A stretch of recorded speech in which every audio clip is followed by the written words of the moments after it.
స్వామిని చూసి పద్మావతి ముందుకు వచ్చి చిన్న పోయిన పతినే గాంచి చిరుకోపముతో ఇటులా పలికే ఏమిటి అక్క ఇటు వచ్చితివి మతి చెడి నీవే పలుకుచుంటివి స్వామిని వదిలి వెళ్ళామంటూ తెలిసే నేను వలచితిని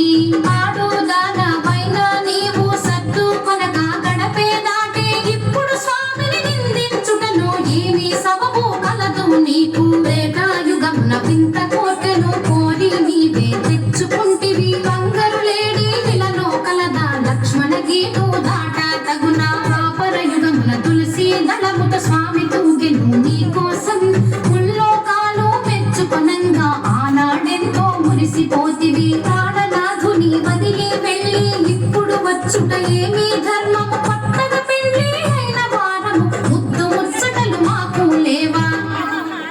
లక్ష్మీదేవి పద్మావతితో కయ్యం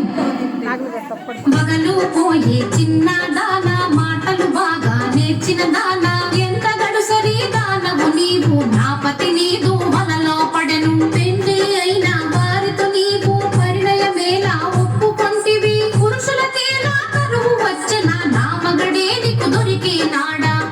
పద్మావతి లక్ష్మీదేవితో కయ్యం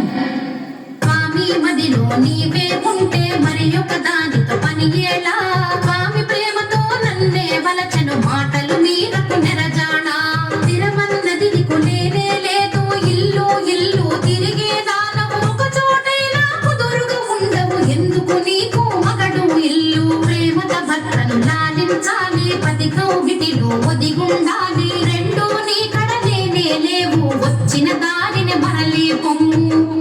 సవతుల దెప్పి పొడుపు మాటలు లక్ష్మీదేవి పద్మావతిని ఎత్తి పొడుపు మాటలు అనగా పద్మావతియే లక్ష్మీదేవిని పుల్లా విరుపు మాటలు అని ఇద్దరు భార్యల మాటలు వింటూ శ్రీనివాసుడే సర్ది చెప్పగా స్వామి పలుకులు ఆలకింపగా నా వాడంటే నా వాడని నా వాడంటే నా వాడని నా వాడంటే నా వాడని నా వాడంటే నా వాడని నా వాడంటే నా వాడని వెంకటరమణ